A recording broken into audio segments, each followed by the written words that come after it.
Bonjour à toutes et à tous. Merci d'être là.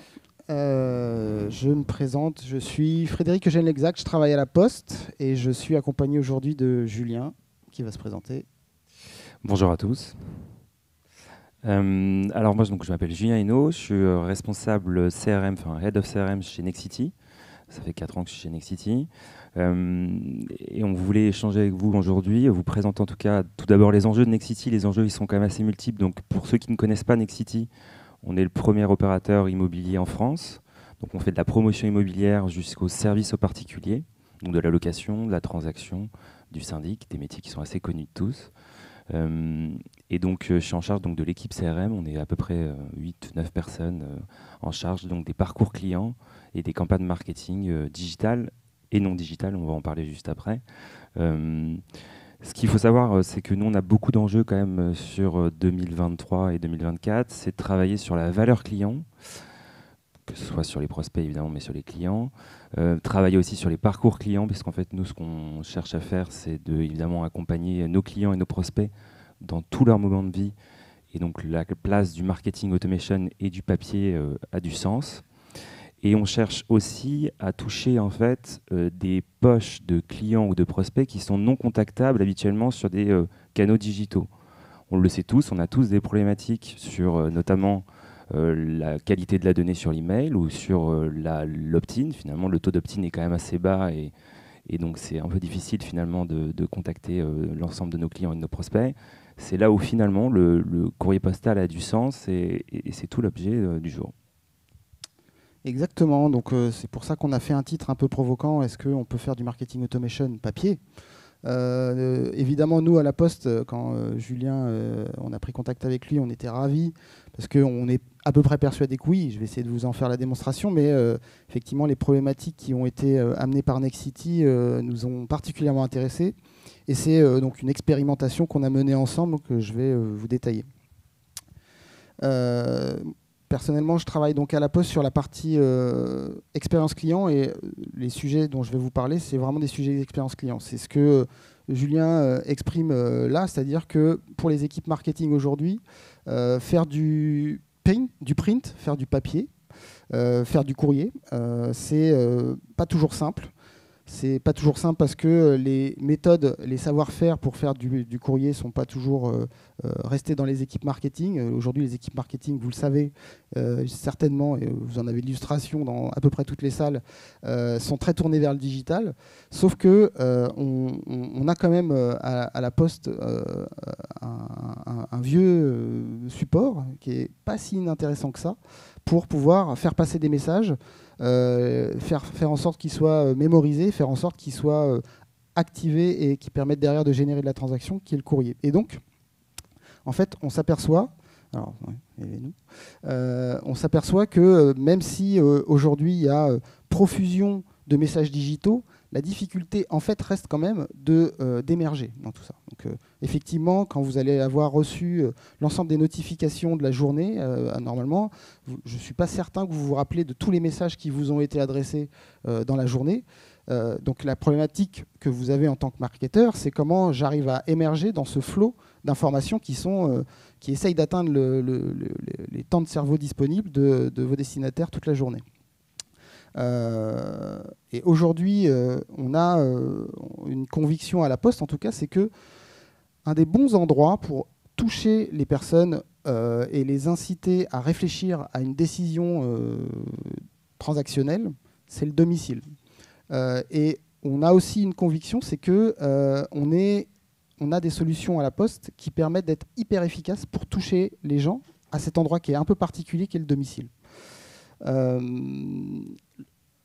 L'attention, donc encore une fois, on est dans l'économie de l'attention. Vous en avez certainement entendu parler aujourd'hui et on est encore une fois très centré sur comment générer de l'attention et comment permettre de toucher les clients au moment où ils sont le plus attentifs pour pouvoir rentrer dans une logique de transactionnelle. Aujourd'hui, les études qu'on a pu mettre en œuvre nous permettent d'identifier un moment, un endroit clé pour pouvoir rentrer dans cette démarche-là, comment on touche à l'endroit où les gens sont le plus susceptibles de générer de la transaction, c'est au domicile. En faisant un certain nombre d'études, notamment à la sortie du Covid, où on a passé un peu de temps à la maison, on s'aperçoit que les prises de décision, elles sont bien souvent, les prises de décision, en tout cas les plus impliquantes, sont généralement discutées au domicile, dans le salon, autour de la famille, avec les influences de la famille. Et donc, comment on arrive à être efficace à cet endroit particulier, parce que c'est pas en touchant les clients ou les prospects autour d'une notification qu'ils vont avoir dans le bus ou dans le métro qu'on est le plus efficace, mais c'est certainement à cet endroit-là. Et du coup, voilà, on a essayé d'en tirer finalement l'équation gagnante. C'est quoi? L'équation gagnante, c'est il faut capter l'attention. Et capter l'attention, le courrier permet de capter l'attention parce que quand on reçoit un courrier, en général on s'en rappelle. Si vous essayez de vous remémorer l'ensemble des supports, des contacts digitaux que vous avez eus dans une semaine ou les contacts par courrier que vous avez eus dans la semaine, normalement vous en rappelez. Et donc, si on a réussi à vous capter votre attention, si vous vous en rappelez, vous êtes quand même plus à même de vous engager.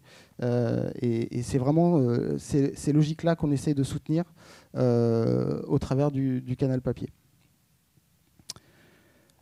Et le challenge, c'est un peu le challenge que nous avait partagé Julien quand on a pu échanger avec lui. C'est j'ai pas mal d'outils pour faire du digital, mais j'ai rien pour faire du papier et j'ai des use cases papier et comment je fais?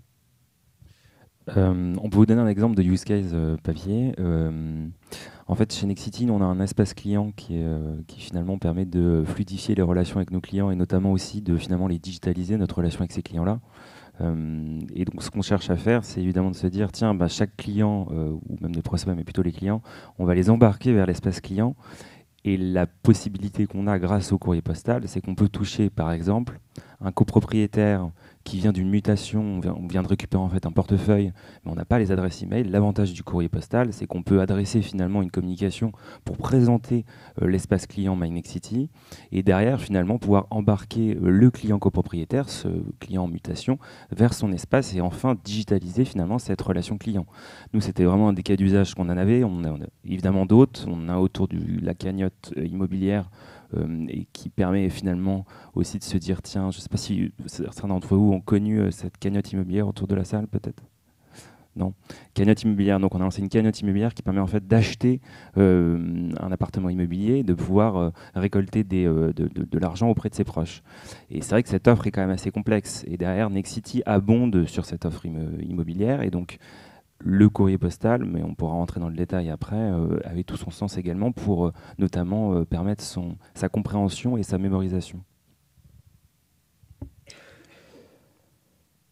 On s'aperçoit en faisant toujours des analyses sur le comportement des annonceurs et la manière dont ils utilisent les différents canaux, que le canal courrier reste pour autant un des canaux les plus utilisés. 34% des annonceurs, ça c'est une étude qu'on a fait en début d'année, on nous déclare, quand on leur pose la question, quels sont les canaux utilisés par votre entreprise pour déployer votre stratégie CRM, le canal courrier reste quand même présent dans les stratégies.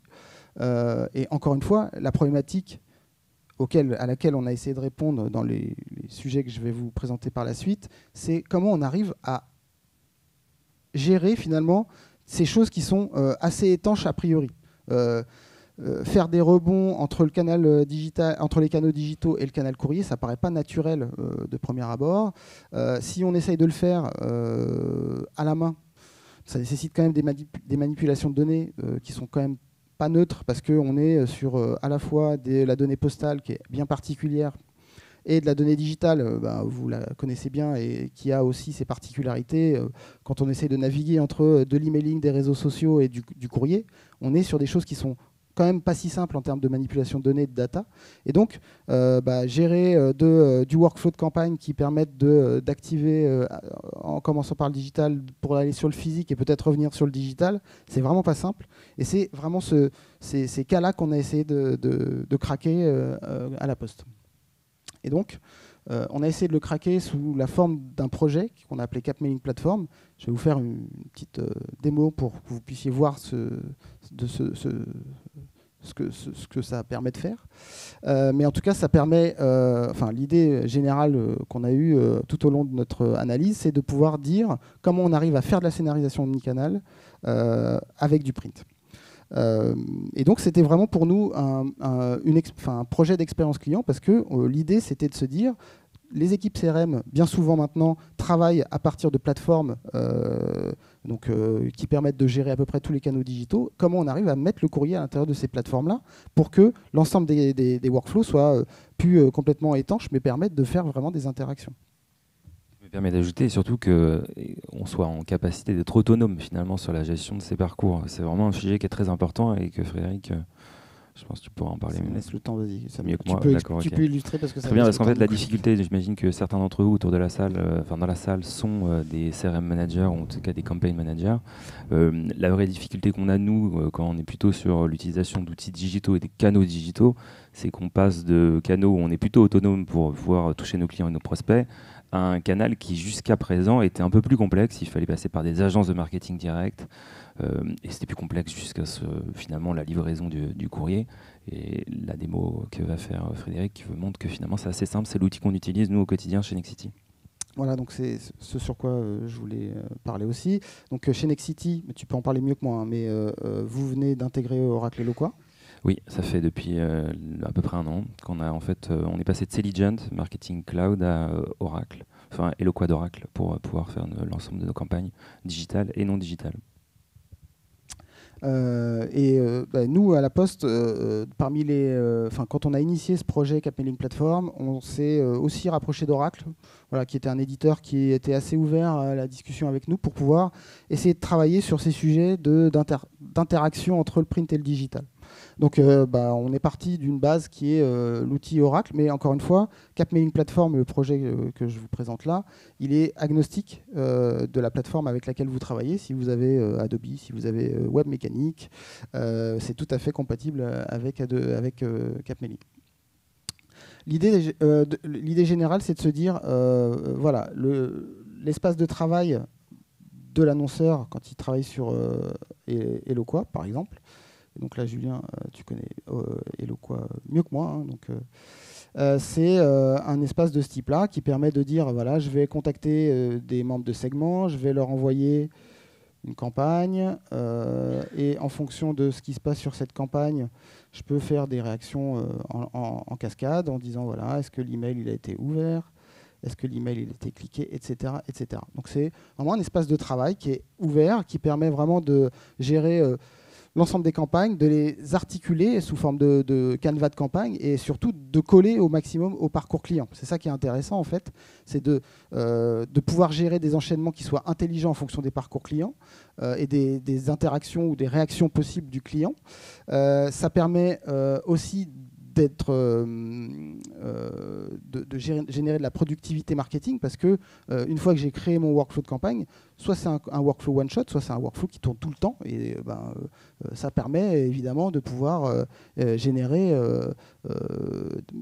une automatisation qu'on ne peut pas faire si on n'a pas tous ces outils. Et surtout, ça masque toute la manipulation de données. Par exemple, si on reprend l'exemple de tout à l'heure, l'idée de se dire, tiens, moi, le copropriétaire que je veux cibler, soit par email parce qu'il a un email et il est valide, soit il est non valide, là, la possibilité de le faire dans cet outil est quand même assez puissant. Et derrière, de se dire, tiens, je peux aussi exclure ceux qui ont un email valide de tous les courriers, parce qu'évidemment, l'objectif, c'est de ne pas envoyer un courrier à tout le monde si ce n'est pas nécessaire.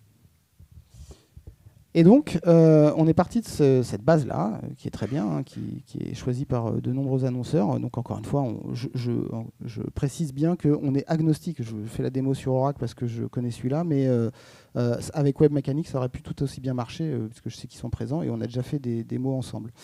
Et donc, ce qu'on a fait, c'est qu'on a fait un outil qu'on va venir ajouter dans le canevas de campagne, propriétaire, qui est particulier à la Poste, c'est un développement additionnel. Oracle Eloqua, il se comporte comme si vous aviez, un peu comme votre smartphone, c'est-à-dire que vous avez une base de départ et puis vous pouvez ajouter des applications tierces avec des éditeurs tiers. En l'occurrence, là, la Poste, c'est un éditeur tiers qui a ajouté une fonctionnalité en API sur la plateforme. Et donc là, quand je clique 2 fois, je vais basculer à la Poste, si ça veut bien. Quand je vais basculer à la Poste, ça va m'ouvrir un outil qui va permettre de vraiment concevoir pas à pas mon courrier, ma campagne courrier, en quelques clics. Je vais vous le faire très vite, hein, donc, parce qu'en plus, il nous reste peu de temps. On est le 13. Hop. Donc, je vais choisir, en fait, il y a un catalogue de produits postaux qui est déjà préinstallé. Je choisis voilà, un produit parmi tous les produits disponibles. Je vais prendre une carte, par exemple, une carte postale publicitaire. Hein. Je définis sa finition. Je vais définir l'encre qui va bien. Ensuite, je vais, et donc là je ne peux pas vous le montrer parce que je ne suis pas sur mon PC, mais je vais pouvoir ajouter en fait des fichiers de créa. Donc les fichiers de créa, ils sont faits à l'extérieur de la plateforme. Hein. Ça, c'est quelque chose que vous faites faire par une agence, publicitaire qui connaît le print, ou alors vous pouvez vous adresser à la Poste, ce que vous avez fait pour pouvoir faire les campagnes. Hop. Ensuite, l'intérêt ici, en l'occurrence, c'est que Oracle Eloqua, on est branché en API avec Oracle Eloqua, ce qui fait qu'on est en lecture directe de tous les champs qui sont dans la base de données. Et ce qui fait que si on a besoin d'aller chercher un élément de la base de données pour faire de la personnalisation, on peut. C'est pas, ouais, ça peut être le pays, peu importe. Voilà, ça va être une personnalisation avec le pays qui va être dans le courrier. Ensuite, vous allez définir la vitesse de distribution des plis. Est-ce que je fais un envoi en une seule fois ou un envoi récurrent? Oui, il faut que je lui dise. Hop, je fais très vite, donc il y a des choses que je passe. Oui, là, hop. Et là, évidemment, il faut définir le pavé adresse. Donc, adresse, code postal juif, je vous le fais très vite. Adresse. Ouais, ils sont là. Voilà, etc. Et en fait, voilà, là, je suis allé très vite et j'ai fait des raccourcis, mais tout ça pour vous montrer qu'en quelques clics, j'ai conçu l'ensemble des éléments qui sont nécessaires à la Poste pour pouvoir imprimer un courrier en lien avec l'ensemble des éléments du workflow que j'ai conçu précédemment, qui était, est-ce que j'ai envoyé un email et je veux envoyer un courrier spécifiquement aux gens qui n'ont pas ouvert ou cliqué sur cet email. Tout ça en automatique. Et Julien peut témoigner, ça marche, c'est déjà en prod, tout ce que je vous montre est en prod. C'est-à-dire que là, vraiment, si je finalise le truc, ça part.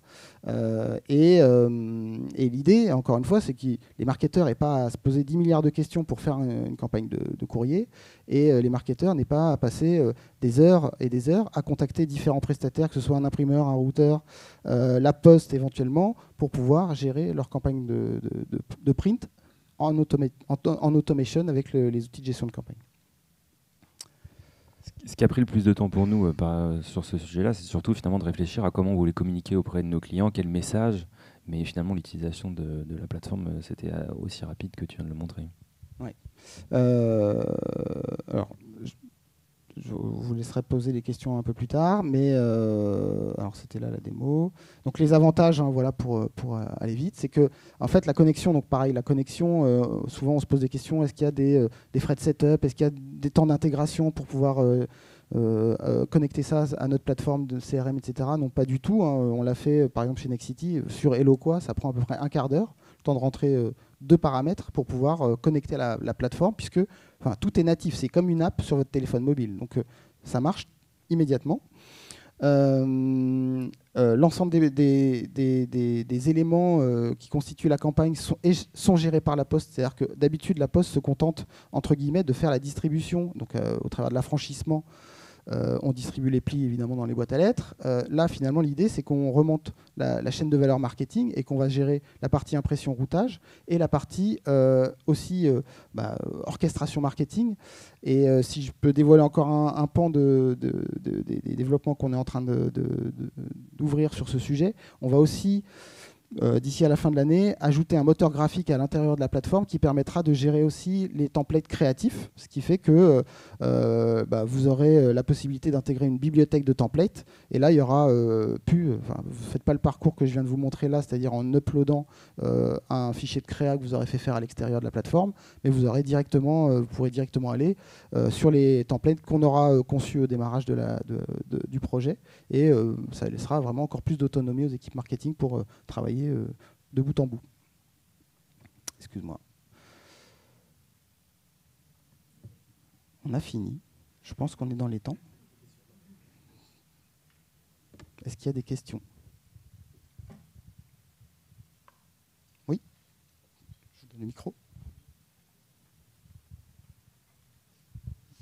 Oui, du coup, c'est franchement top. Là, je vois déjà des cas d'usage en fonction de la typologie de client. Mais pour le savoir, parce que forcément, ça dépendra du produit. Si je vends un produit à 20 €, je ne sais pas si ça vaut le coup.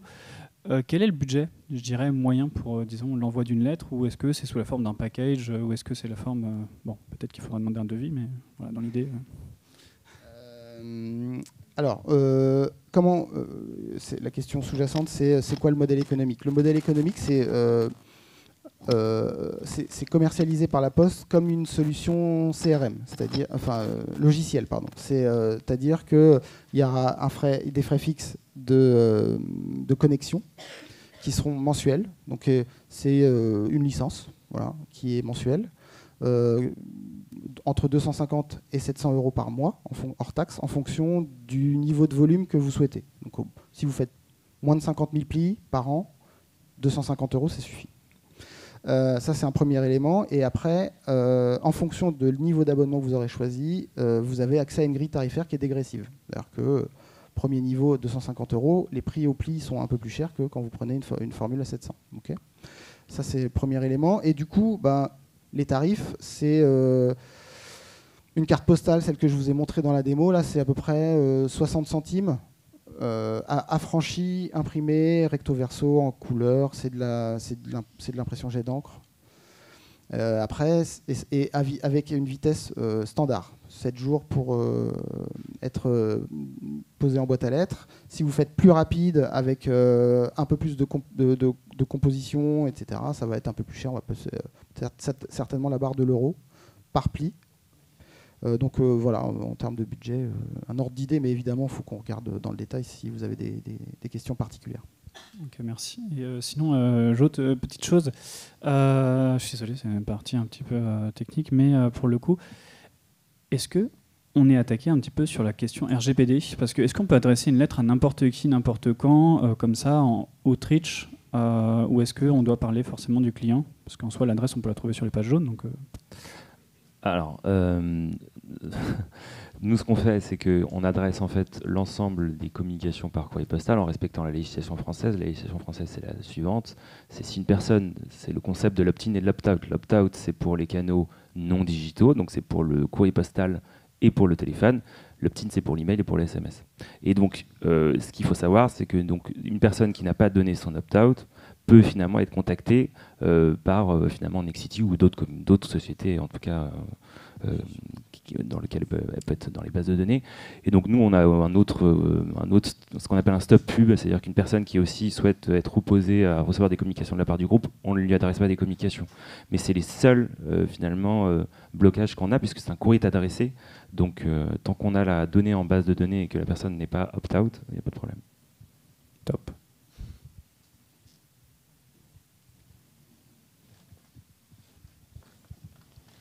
Ça marche? Oui. Très bien. Moi, c'est plutôt ma question en termes de tracking. Comment vous avez mesuré l'impact en fait, du coup, de l'intégration du print dans vos campagnes CRM? Alors, on a été accompagné déjà par la Poste sur la partie technique, mais aussi sur la créa avec une agence qui s'appelle Isoscale qui nous a accompagnés sur le sujet et c'était vraiment très intéressant. Et pour le coup, comment on a réussi à traquer ça? Alors, chez Nexity, on a utilisé en fait les QR codes qu'on a placés en fait sur les courriers postaux. Après, moi, j'avais une ancienne vie, j'étais dans le groupe Renault auparavant et on avait des populations témoins. Ça veut dire que vous pouvez en fait envoyer un courrier postal à une population finalement qui est ciblée, une autre partie qui est une population témoin, et vous voyez le gap finalement entre les deux populations grâce au courrier postal. C'est la seule différence entre les deux populations et le courrier postal. Donc il y a plein de méthodes en tout cas qui permettent d'attribuer finalement la performance du courrier postal, mais c'est vraiment un canal qui fonctionne bien. Tout à l'heure, Frédéric évoquait notamment sur la mémorisation, parce que nous, ce qu'on a fait, c'est que dans le cadre de notre campagne, on a aussi fait un post-test. Parce que, ok, il y a le QR code, mais derrière, on s'est dit, tiens, ou les appels téléphoniques, mais on s'est dit, tiens, ce serait quand même bien de faire un post-test. Et donc, on a réussi on est passé par Ipsos en partenariat avec La Poste. Et on a donc à peu près la moitié des clients qui ont reçu le courrier qui se rappellent d'avoir reçu le courrier. Donc ça rejoint ce que tu disais tout à l'heure, Frédéric, parce que le vrai sujet, c'est que Nexity envoie un email, nos clients et nos prospects vont moins s'en souvenir évidemment qu'un courrier postal qui est reçu et qui parle par exemple de la cagnotte immobilière. Et deuxième point, c'est qu'après, donc ça c'était à peu près la moitié, il y a à peu près 10% des personnes qui finalement étaient intéressées par l'offre. Et quand on regarde finalement les taux et qu'on les compare par rapport à l'emailing, c'est quand même hyper satisfaisant.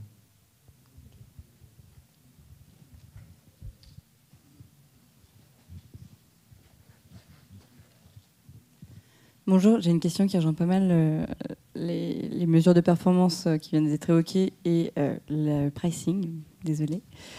Je ne sais pas si elle va être en deux temps. Je me pose des questions sur le fait qu'il y a un pricing model et donc des coûts qu'on connaît tous liés au print et à l'envoi postal. Est-ce qu'au sein de la plateforme de La Poste ou peut-être en dehors, vous avez mis en place un système de ciblage? Alors, de ciblage par rapport à la valeur client, et on va dire, de prévision de potentiel business à l'envoi. En fait, ça dépend des cas d'usage, mais évidemment, nous, on ne va pas adresser, j'imagine que la question était plutôt pour moi, mais on ne va pas adresser le courrier postal à l'ensemble de nos clients et de nos prospects. On va adresser le courrier postal quand on estime que la valeur client est évidemment nécessaire, en tout cas quand elle peut être importante suite à cette action-là. Et donc, notamment via des actions d'upselling, cross-selling. Donc, ce qu'on se dit, c'est que typiquement le cas d'usage, le premier qu'on évoquait tout à l'heure, sur l'activation de notre espace client qui permet de digitaliser la relation client, ça a du sens parce que derrière, nous, on a des fortes économies sur le lien entre nos clients et nos collaborateurs, où finalement, quand ils passent par l'espace Nexity, le coût de traitement est quand même moins élevé. Donc ça, c'est le premier point. Deuxième point sur nos campagnes, nous, en fait, on est premier opérateur immobilier en France, mais on fait de la promotion immobilière. Il faut savoir que le coût d'un appartement en moyenne est de 300 000 euros. Donc, évidemment, envoyer un courrier postal peut avoir du sens puisque les coûts d'acquisition sont évidemment beaucoup plus élevés que le coût d'affranchissement et de setup et de créa. En fait, voilà, c'est en fonction évidemment de la rentabilité du produit, mais ça dépendra de votre secteur. Peut-être un petit bout de complément. Pareil, à La Poste, sur la partie data, donc segmentation, etc., finalement, vous avez compris quand même que nous, on se positionne un peu en aval de l'outil de gestion de campagne, où on considère que cette intelligence-là de ciblage ou de choix économique, de faire du print ou pas, se situe. Donc nous, on est un peu en aval et on attend qu'on nous donne les bonnes infos pour pouvoir adresser des courriers, en fait.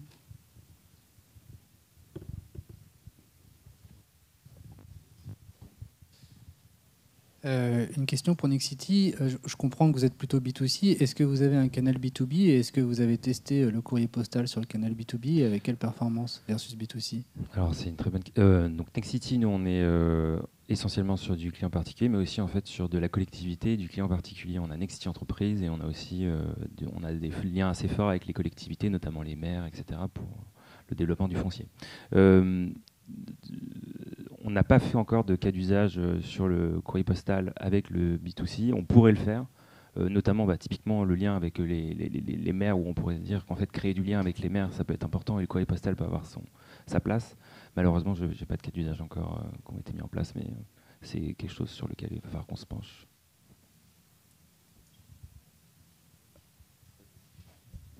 Après, je me permets juste une chose, c'est que Eloqua d'Oracle, et en fait, chez Oracle, vous avez deux solutions, vous avez Responsys et Eloqua. Eloqua, c'est plutôt normalement à vocation B2B, et non pas B2C, parce que le B2B, c'est plutôt des temps longs en fait, de prospection, et l'immobilier se rapproche quand même plutôt des temps longs. Donc voilà, si vous êtes sur un univers qui est plutôt B2B, la solution Eloqua peut faire le job. Évidemment, il y en a d'autres, comme le disait Frédéric, sur lesquels vous pouvez aussi interfacer évidemment les courriers postaux avec Capmailing.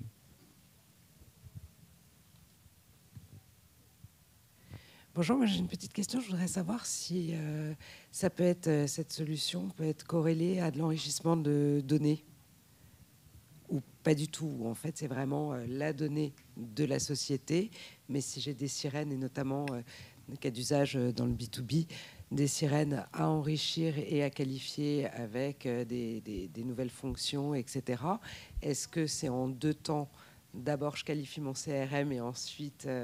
Oui, d'accord. Oui, ça corrobore un peu la réponse que j'ai fait avant. C'est on se positionne un peu en aval de tout ce qui est traitement de données. On considère que l'intelligence marketing d'épurer la donnée pour la rendre intelligente et ciblée en courrier, ça se fait en amont. Donc, mais c'est pas incompatible, mais il faut faire le traitement en préalable. Et deuxième petite question, au niveau des délais, c'est-à-dire qu'au niveau des délais, pour que ça arrive, ça met combien de temps à arriver? C'est les 2 jours ouvrés ou, oui, ou en revanche, le temps d'imprimer, etc., c'est un délai supplémentaire? Il faut un peu imprimer. Il faut le temps d'imprimer. Non, c'est vrai que c'est des étapes. Voilà, on a essayé de digitaliser les processus qui sont sous-jacents à la génération de courrier, mais le print suppose qu'il faut, il reste de l'humain dans le print. Voilà. C'est pas aussi automatisé que le digital. Et donc cette phase-là où on adresse les éléments de créa et les éléments de ciblage, qu'il faut les associer, les assembler, vérifier que tout est bien mis à disposition et après les imprimer, etc. Ça nécessite quand même des étapes manuelles. Et donc ça, on a essayé, mais on n'a pas réussi à le réduire à moins de 3 à 5 jours. Voilà. Il faut 3 à 5 jours le temps d'imprimer. Et au plus court, en termes de distribution, la Poste fait 3 jours. Sinon, c'est 7 jours. D'accord. Merci. Il y a une chose qui est importante, je me permets juste de préciser sur la mise sous pli, parce que c'est vrai que c'est aussi une des raisons pour lesquelles on utilise ce partenariat. Nous, chez Nexity, on a des agences immobilières et nos collaborateurs étaient quand même régulièrement amenés à faire de la mise sous pli. Ils imprimaient finalement en agence et puis ils faisaient de la mise sous pli manuelle. Et après, derrière, il y a le coût d'affranchissement. Donc, si on rajoute le coût d'affranchissement plus le temps réalisé par... Alors, c'est plutôt des assistants de gestion, par exemple, qui font ça et qui vont faire de la mise sous pli. Finalement, passer par les services de Capmailing Platform, c'était quand même un gain de temps pour nous, pour nos collaborateurs, et évidemment un gain aussi financier, puisque nos collaborateurs peuvent faire autre chose que de la mise sous pli.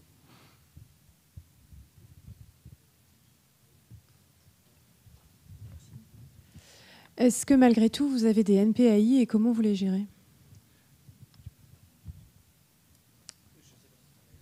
Alors, alors, on n'a pas eu d'NPAI. Par contre, c'est traité directement dans la solution. C'était sur un des écrans en fait où on peut définir en fait une adresse déjà pour finalement collecter les NPAI qui sont reçus par la Poste. Alors, en fait, il y a 2 options. Soit, comme Julien, vous mettez une adresse effectivement retour sur les envois et tout est rapatrié. Effectivement, là, c'est du traitement manuel au siège de votre boîte. Soit la Poste propose un service d'automatisation et de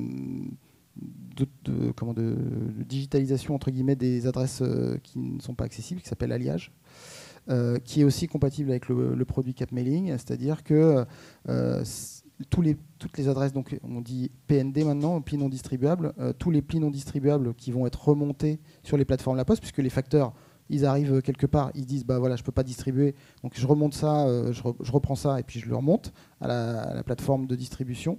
Ils vont repasser les plis en machine et là, ça va être l'adresse qui est erronée, mais elle va être reprise et elle va être restituée à l'annonceur sous forme de fichier Excel, qui peut être remonté dans le fichier, dans le CRM, et du coup, ça permet de flaguer les adresses qui sont non contactables.